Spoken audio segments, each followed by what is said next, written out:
evening. We are now ready for KTN Prime. We thank you very much for making the time to be with us at this hour. It's 9 p.m. in Nairobi. We're coming to you live from KTN's news center in the capital of Kenya. I'm Yvonne Okwara Matole. Let's take a look at the highlights tonight.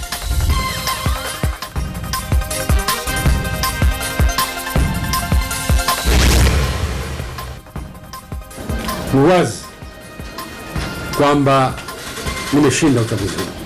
Ruling CCM takes an early lead as Zanzibar opposition candidate declares himself president. The challenges of recent months have made it painfully clear that there is still a lot of work to be done. Cracking the whip. EACC report out on NYS massive corruption. Also, come clean on Eurobond. Court insists underhand dealings by government. And find out why that delicious meat sausage may not be that healthy after all.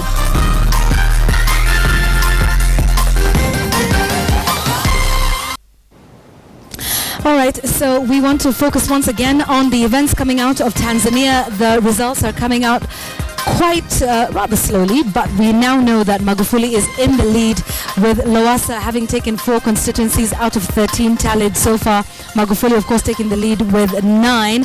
And we're continuing to give you these numbers as given to us by the National Electoral Commission. But this is something interesting that's coming out of Tanzania, and perhaps something that Edward Lowassa, should he not carry the day, will be rather upset about. The laws in Tanzania apparently do not allow for presidential election petitions in court. So what results are given by the National Electoral Commission are final.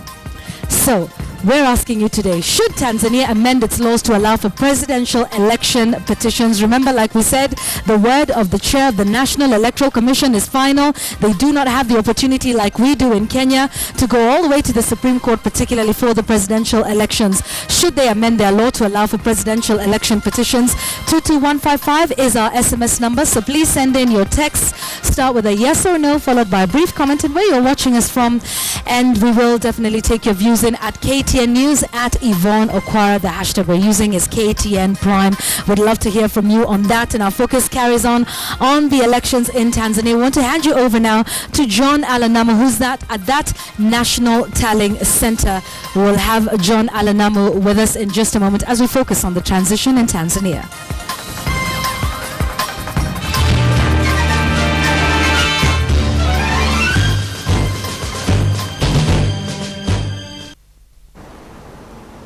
All right, John, over to you.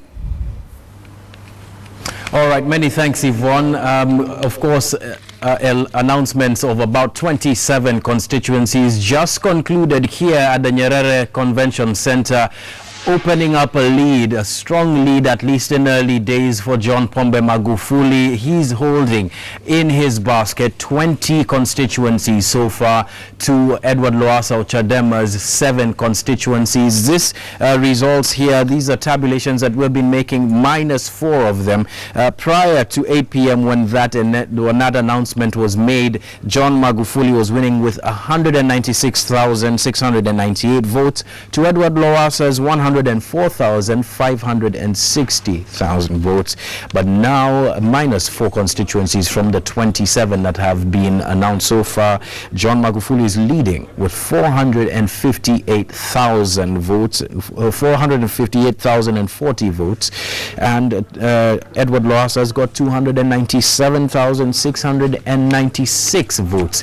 Edward Lowassa made some complaints earlier today about the interferences with his tallying centers here in Dar Salam by the police. But first, let us go to the island of Zanzibar, in which there was another electoral controversy altogether. Maalim Seif of the CUF party under the Ukawa coalition declared himself president of that autonomous region after that election and demanded that the Zanzibari Electoral Commission there declare him president. He claims that he won with 52% of the vote there, Zanzibar being an important part of the unity here. Mohammed Ali has that story for us from Zanzibar.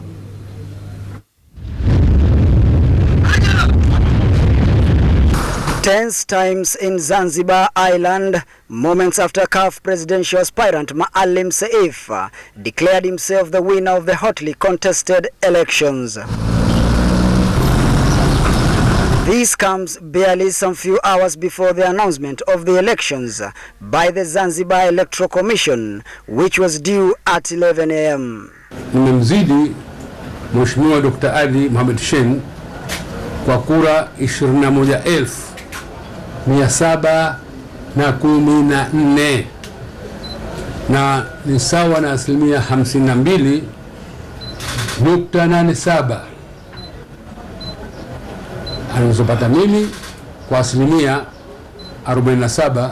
Je, iwapo watamtangaza mwenzako kama rais wa Zanzibar, utakubali matokeo hayo? Sitakubali. Ni dhahiri kabisa, sitakubali. Ndio kwa wazi.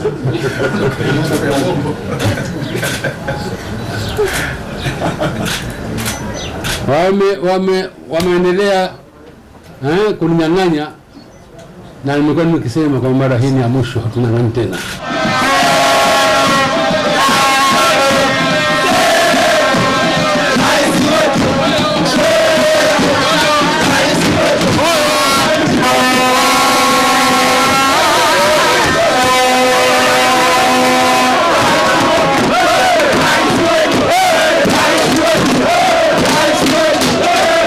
Thousands of youths flocked CAF headquarters in support of the leader, chanting and demanding the immediate announcement of the results by the Electoral Commission. Bila ya kuchelewa, na watangaze matokeo haya kwa kutegemea fomu ambazo zimejazwa katika vituo na kutoa saini na wasimamizi wa vituo pamoja na mawakala.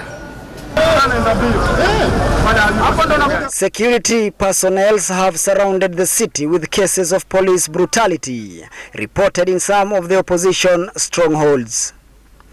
Police have also completely blocked some of the major roads, with the military taking over the port of Zanzibar.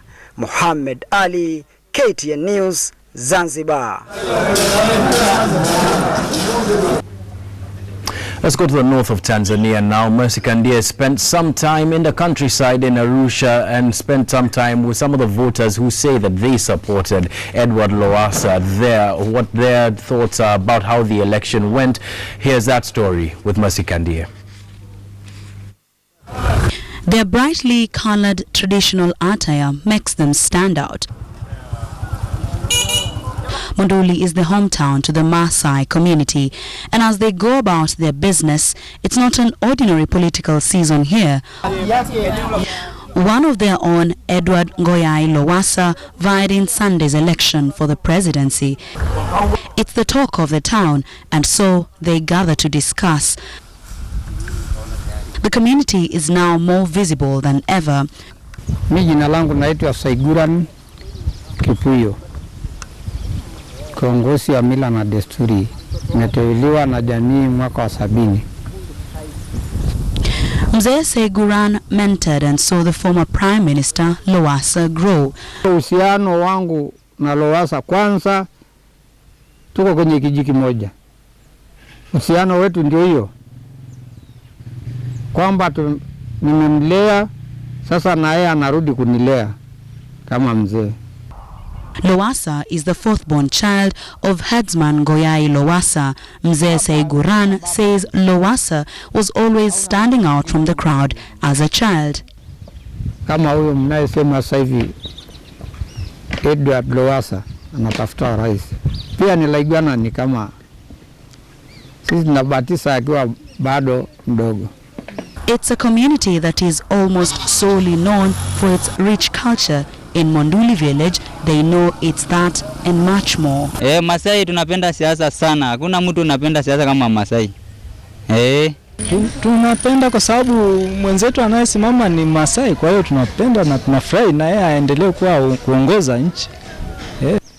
Niambie. You are sorry. Saiguran says it's education that makes the difference. Lowassa has built several schools here. They expect even more leaders in the future. Sasa sisi kama wasee hatujaenda shule sana, lakini kutokana na mwenendo wa Lowassa tuko kama tumeenda wote shule. As you approach Arusha, Mount Meru becomes prominent, the landmark of the diplomatic city of Arusha.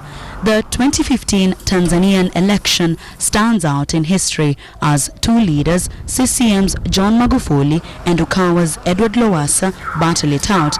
The very first time opposition and the ruling party go head-to-head. Back in Monduli village, the Maasai community walk head up high. The quiet Monduli village is now making headlines. One of their own, Edward Lowassa, was vying for presidentship.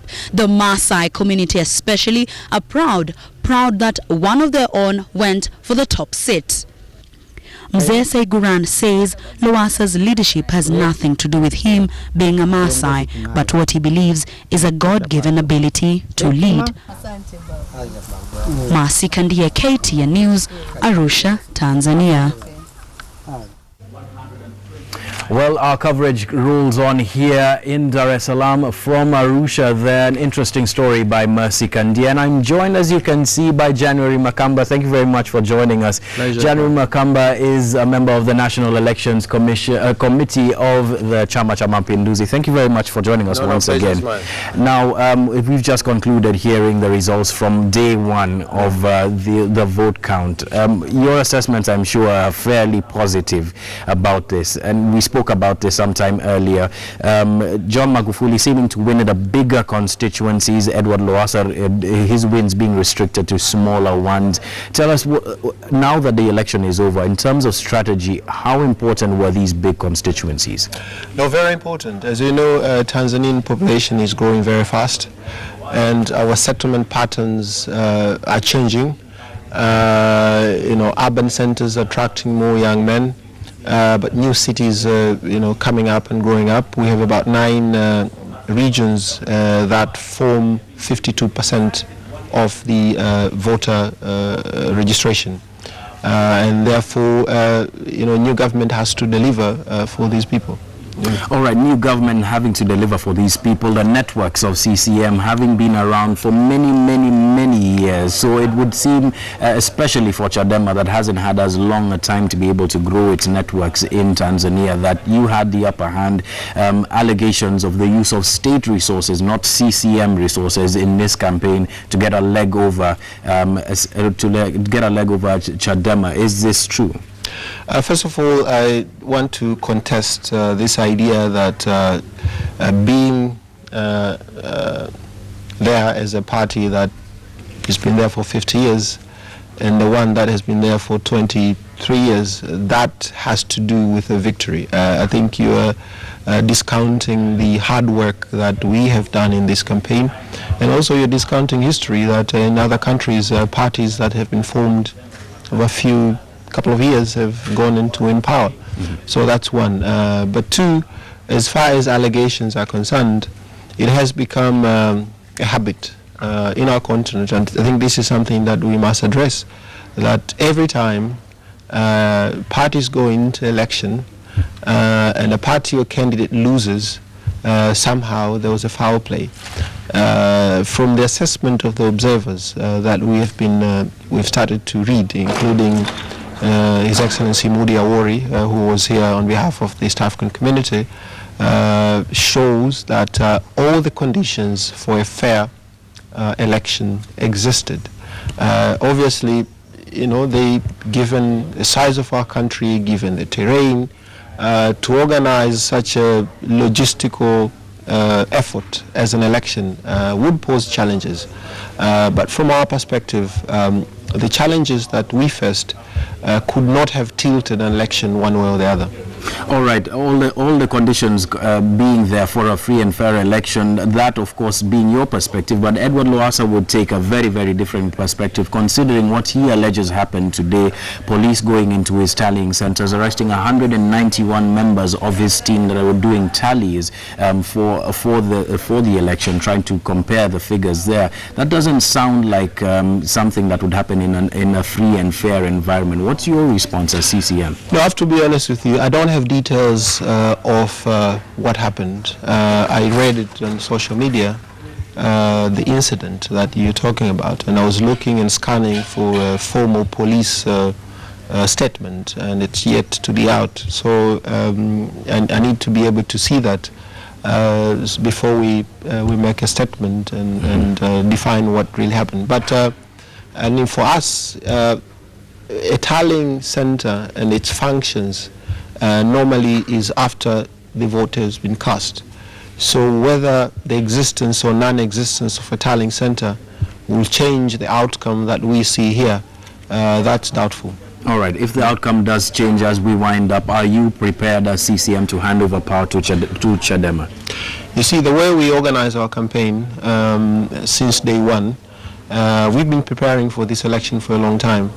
And the effort in terms of thought, in terms of strategy, we reached a point, and the opposition actually helped us in appointing Mr. Lowassa. That day, election was tilted on our side.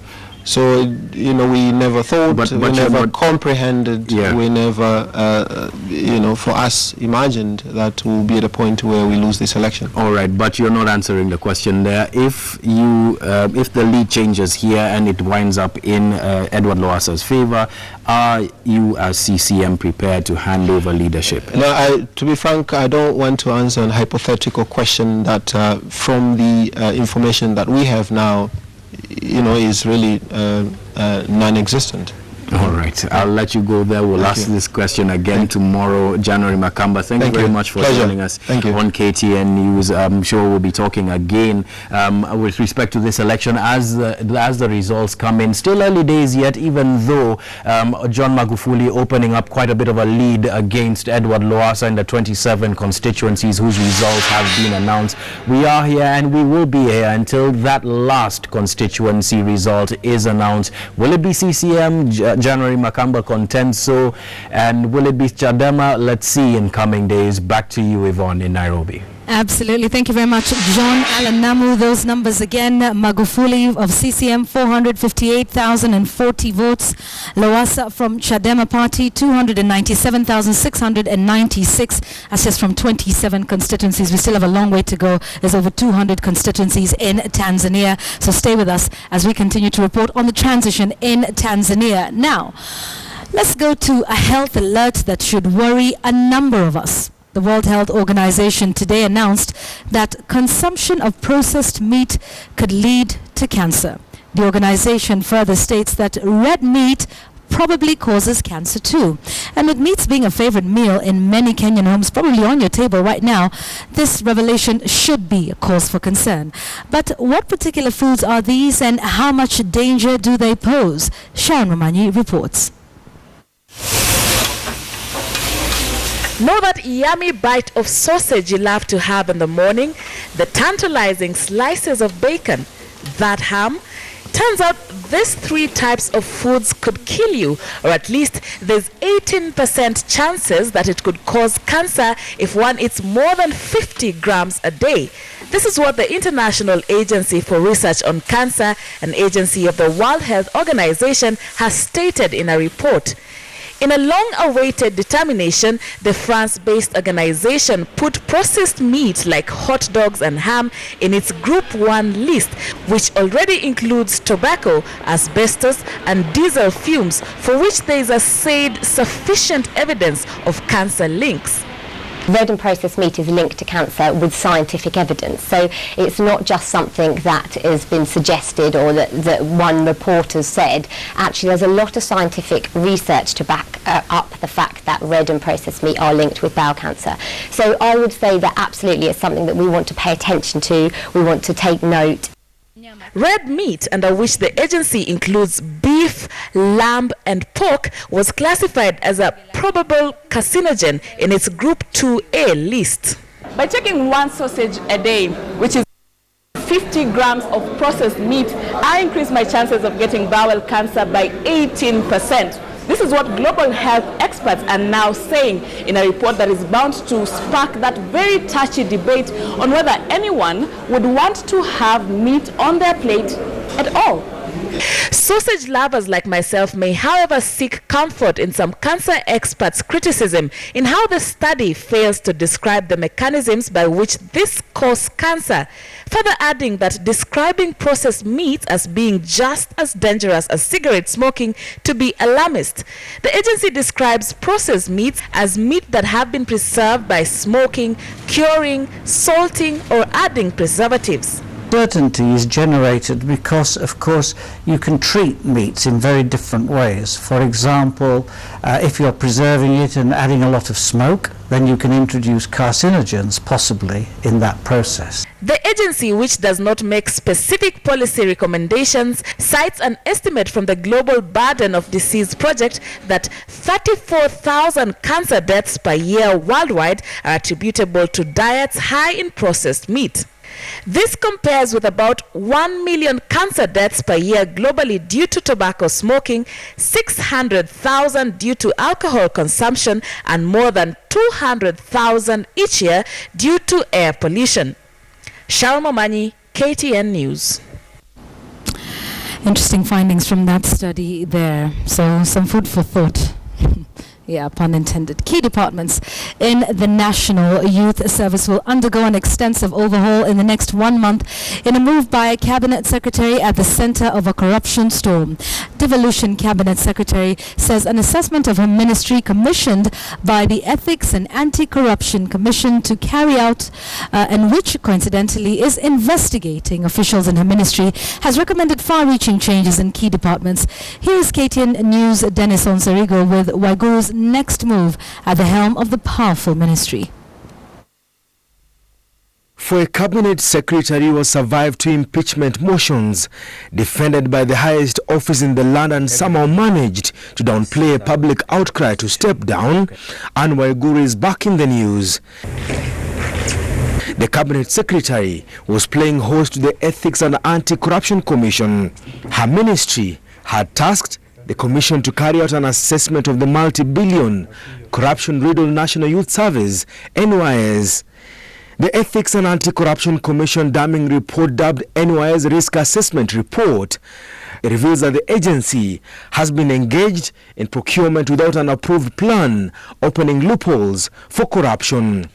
It was therefore an imperative that we assess the extent of exposure to risks of corruption and mismanagement and put in place measures that would mitigate against them. Service must establish systems, policies, procedures, and structures that enhance corruption prevention and ethical conduct. The CS now says our ministry will carry out an extensive cleanup of the National Youth Service in the next 1 month. The challenges of recent months have made it painfully clear that there is still a lot of work to be done in streamlining operations and regaining the confidence that has been lost in the eyes of the public. But the report by the Ethics and Anti-Corruption Commission is raising eyebrows.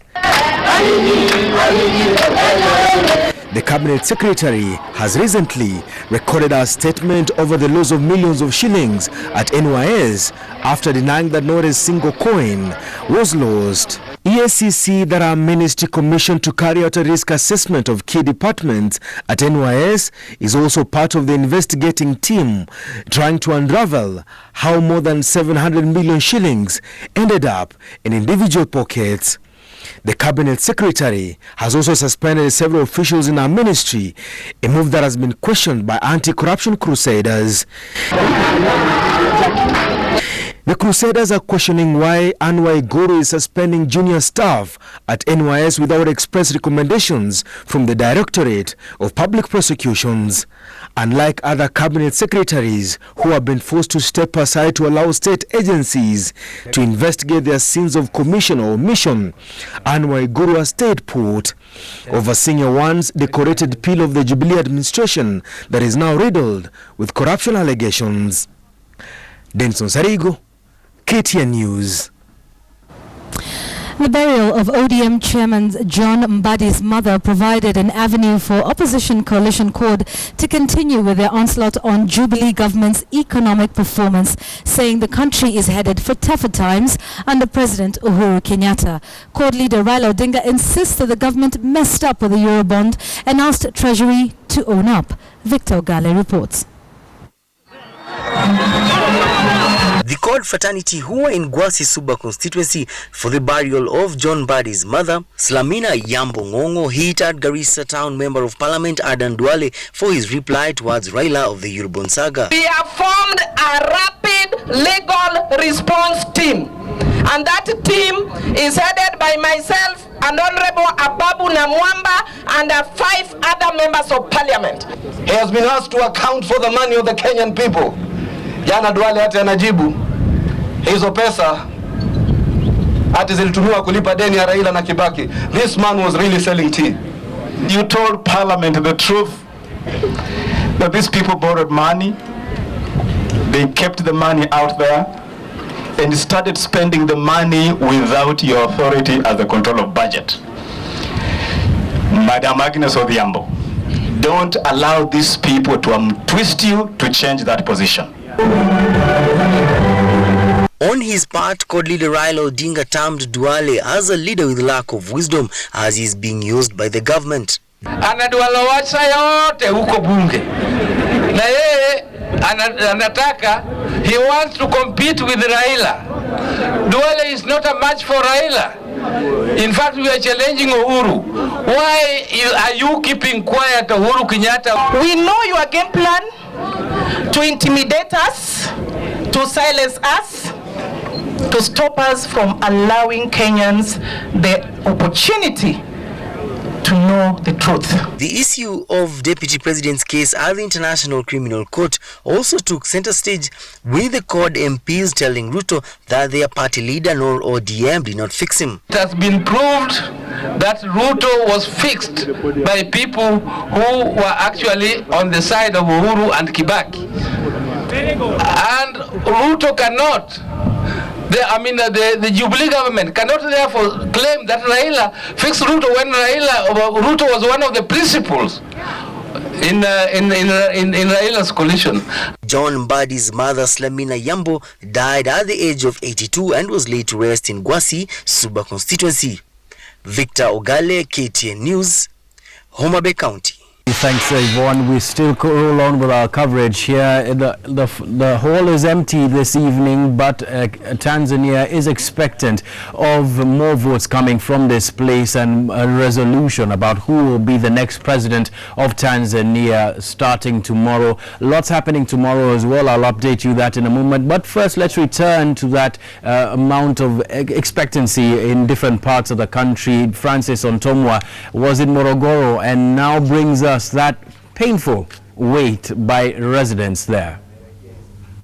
The wait is still on here in Tanzania for the much awaited presidential contest that many are keeping their eyes to. And it's not any different here at Mdaula village on the outskirts of Morogoro. People have gone back to their businesses, but they are still putting their focus on that presidential contest. They're still waiting to hear from the National Elections Commission. Although the Judge Damian Lubuva Commission has been appealing for calm and patience, most Tanzanians, it's clear that there is anxiety and many want to know which way the presidential contest. Nchi yetu inaongozwa na rais, na miaka mingi tulikuwa nasubiri, na miezi mingi sasa tumesubiri kula kwa ajili ya rais. Na ndio tupo hapa sisi kama vijana tunasubiri matokeo ya rais na rais aapishwe. Kiti ambacho sijasikia bado ni kiti cha urais. Kwa hiyo sasa ndio tupo mbioni kwamba tunakisikiliza ili tuweze kujua kwamba ni nani atakayeshinda katika urais wa Jamhuri ya Muungano wa Tanzania. And just the day after casting their votes, it's relatively calm here in Morogoro. Most people have gone back to their businesses even as they wait for that major announcement from the National Elections Commission. Mimi na uhakika japokuwa uchaguzi tumeufanya jana, maana hatuna wasiwasi, amani imetawala kila sehemu na tuna uhakika kwamba amani itaendelea kutawala moja kwa moja. Na ndio maana hatuna wasiwasi, tunaendelea kufanya shughuli zetu za kawaida. And even despite that growing anxiety, the National Elections Commission is rightfully within its time frames, and therefore Tanzanians have no choice but to keep their calm, exercise some patience, and wait for that major announcement. My name is Francis Ontomwa in the town of Morogoro.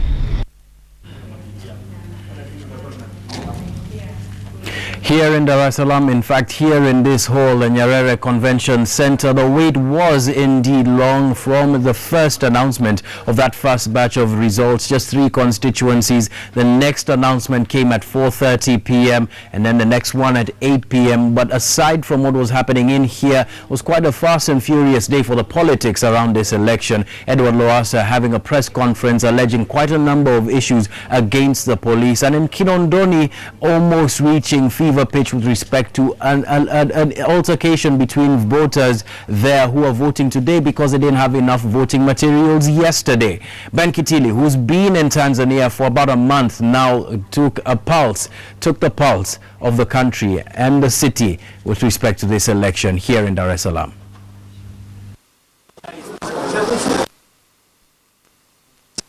But there was still voting going on at the Kimara stopover polling station in Dar es Salaam, following the National Elections Commission's decision to postpone the exercise. On Sunday, disgruntled Electoral Commission clerks disrupted the exercise following a pay dispute. But there was more trouble Monday as angry voters encountered election officials. The polling material which were brought for both the 3 elections, the council election, the parliamentary election and presidential election, were fewer comparing to the turn-up of voters. And this is not a problem isolated for stopover alone. Well, the voting is currently underway. Different polling voters are still streaming into this very big polling station in this election. It is the only polling station where voting is ongoing a day after the rest of the country cast their ballots. And it is a very big polling station, a total of 12,000 registered voters in this Kimara stopover polling station. And there is one more thing. As you can see, it is only 2 ballot boxes here, only the presidential and the parliamentary voting that is ongoing here. The National Elections Commission has told Kimara stopover voters that they will only vote for those 2 offices, and they will conduct, the National Elections Commission will conduct the civic ward election after 14 days. Tunashukuru inaenda vizuri, kumekuwa na amani na tunashukuru tumepata hii siku, japo jana kulikuwa na changamoto hiyo hatukuweza kupiga kura, lakini tunashukuru kwamba tume imetupa siku ya leo na tumeweza kupiga kura kwa utulivu kabisa. Leo nimekuja kutekeleza ahadi yangu ya msingi kwa sababu jana pamoja na matatizo yote yaliyotokea ni kwa sababu haya ni mambo ya uchaguzi wa vyama vingi ambao na mwaka huu kumekuwa na ushindani mkubwa, lakini kwa sababu Mungu anatupenda na sisi tunapenda amani, Mungu ameweza kuifanikisha siku ya leo. Meanwhile, the Chama cha Demokrasia na Maendeleo Chadema party has come out to protest what it calls harassment by the police, claiming that the police raided their internal tallying centers and arrested their officials. Wamevamia, wamewakamata wale vijana na vifaa vyao, kompyuta zao, wamewapeleka lockup. Kinachosikitisha zaidi ni tuma wanazochaji nazo kwamba ni human trafficking, kosa ambalo ni kubwa sana kisheria na kosa ambalo halihusiani na walichokuwa wanakifanya. Kwa hiyo tumeeleza masikitiko yetu kwa jeshi la polisi kuchukua hatua hiyo.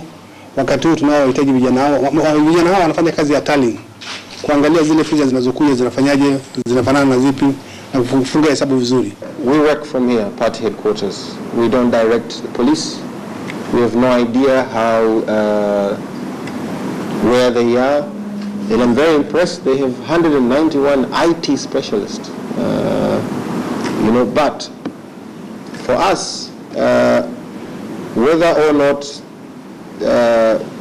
your tallying center and whether or not it exists will change the outcome of the election, where tallying is done by official authorities.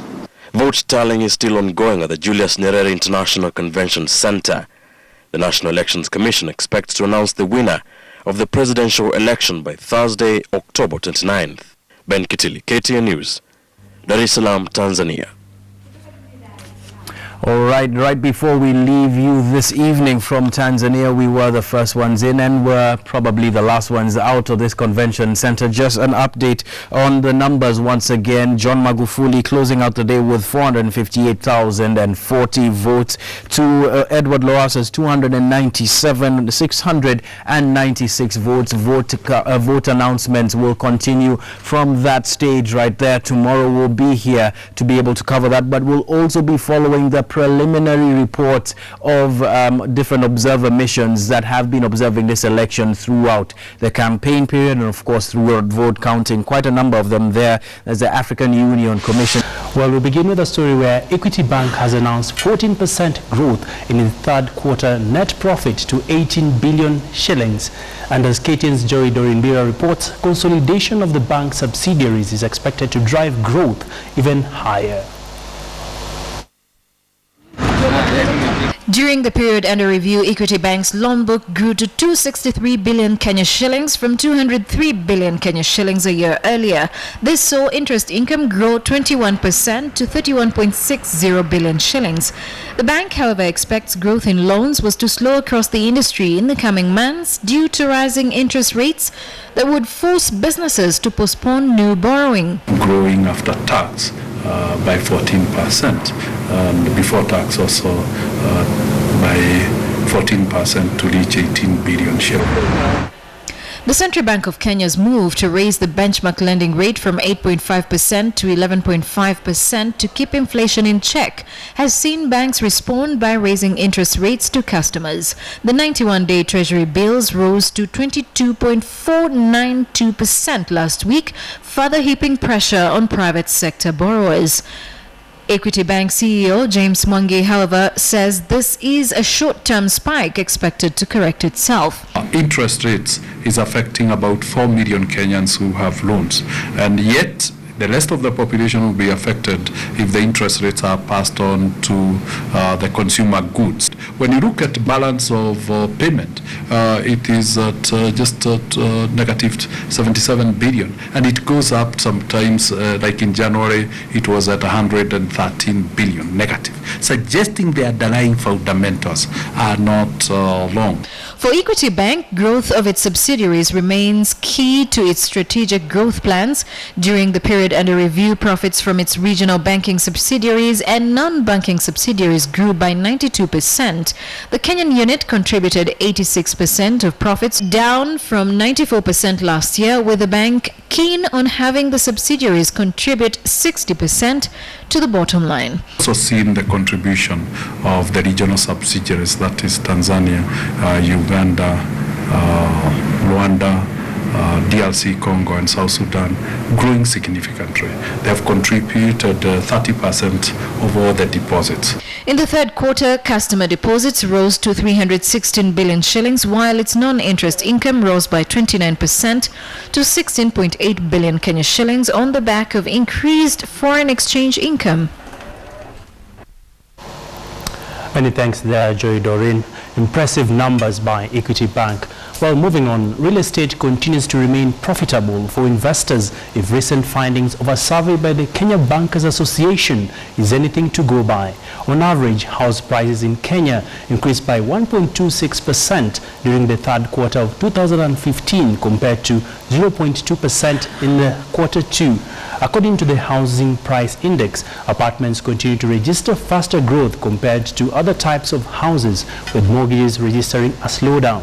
From the report, apartment prices appear to be moving more than those of bungalows and maisonettes, reinforcing the rising middle-class preference for the relatively more affordable apartments over bungalows and maisonettes. According to KBA's head of research, Jared Osoro, customer tastes were inclined towards areas that were near key social amenities. This, he says, will force the market to correct, as developers in the bungalows and maisonettes must change tact.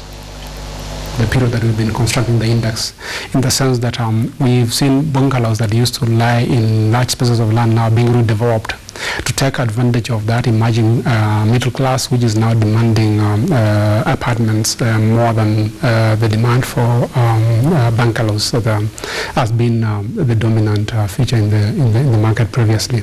So the characteristics of the market is such that we are seeing the middle class being the key driver and apartments being prominently the preferred type of houses.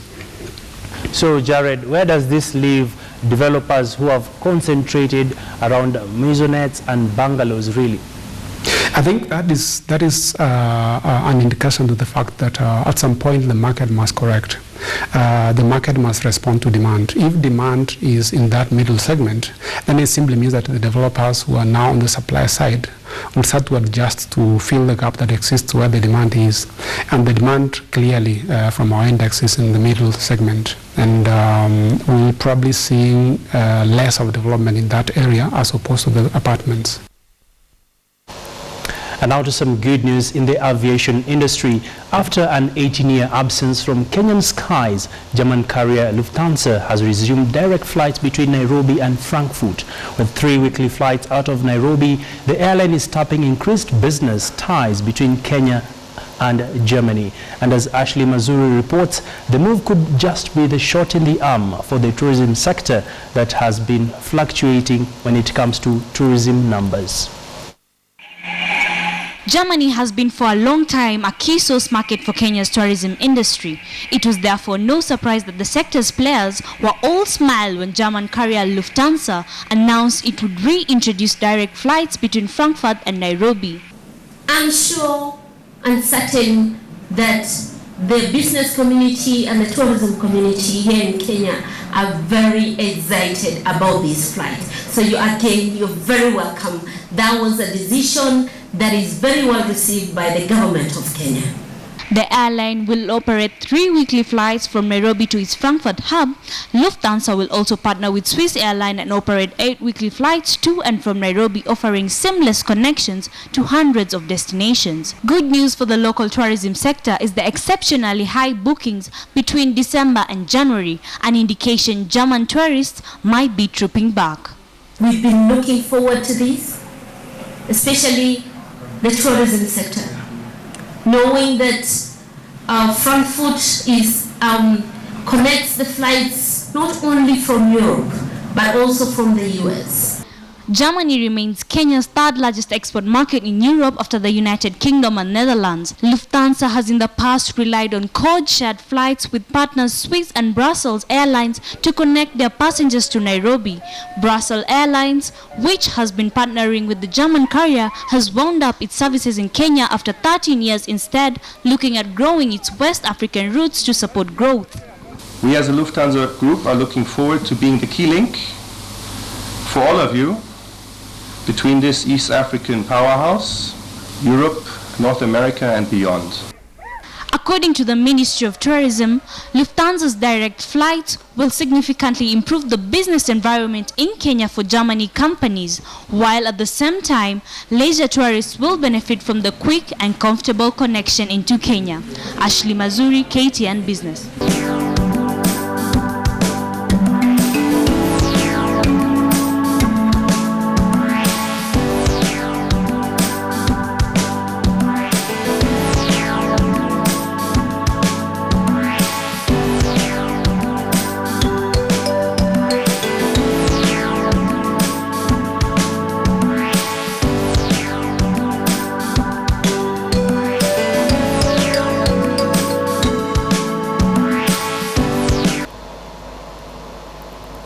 It's time for KTN Sports. My name is Lynn Washira. Kenya Premier League champions Gor Mahia extended the unbeaten run to 28 matches after a 1-0 win to Tusker FC. Gor, who have already won the 2016 Premier League, remain top of the standings with an unassailable margin. Kogalo's win against Tusker propelled them to 72 points with a game at hand. Second place Ulinzi is 15 points adrift of the champions, while coast-based Bandari FC come in third with 45 points, following their 3-1 win against Chemel Sugar. 2009 champions Sofapaka are tied at 44 points after their 2-2 draw against Mathare United. FC Leopards, who settled for a draw against Muhoroni, remained rooted 7th with 41 points. KCB, who suffered a 2-0 defeat on the hands of Ulinzi Stars, remain on the relegation zone with 25 points ahead of bottom place Nakuru All Stars, who have garnered only 22 points after 29 round of matches. And staying with football, Kenya continues to have soccer academies that act as feeders to the national top-tier league as well as the national soccer team Harambee Stars. However, the country's football governing body, FKF, has not invested enough to boost the academies, with private individuals and well-wishers taking up the role to nurture grassroots football. Kenya lacks a development plan that nurtures talent from the grassroots to the highest level. Academies that act as feeders to the national soccer team, Harambee Stars, and the national leagues, while well managed, are not taken care of by the federation. We do not get much support from any other quarter. The FKF give us that certification. Players like Michael Olunga and Ayub Timbe came from these academies and continue to blossom. Take Ujuzi Academy, for example. The academy has continuously partnered with Barcelona for an exchange program and will be sending some youths this December. Coaches there take them through the paces of skill making and fitness making. In an ideal situation, all the Sports Pesa Premier League teams should have academies. However, this is not the case, with the clubs struggling financially even to raise salaries for their senior squads. Academies, therefore, in the country have been left to individuals who nurture these talents, exposing them to the established leagues later. Ojosi has also sent their students to Barcelona. The club is renowned for La Masia, the youth academy of Barcelona that holds more than 300 young players and has been praised since 2002 as one of the best in the world. Notable players from it are Andre Iniesta, Lionel Messi, and Xavi Hernandez. And they hope this model could be replicated here in Kenya. If you can have programs like this all over the country, all over the counties, if the county governors, if all the concerns can actually assist, not only in football. With the developed system of government, the county governments can play a pivotal role in enhancing youth structures. Good to have variety. You know, Spain is one of the best football playing country on earth, using football basically as a business. Spain has better facilities, better coaching methods, and our kids who we take there to train, as we are going to take them in December, get very good facilities. Hassan Juma, KTN Sports. Jomo Kenyatta University of Agriculture Sparrows powered past University of Nairobi's Nyati with a resounding 26-0 win in the local American Football League. Despite a local league being put in place for the teams that take part in the sport, the challenges the teams face have continued to pull back the sport's growth in the country.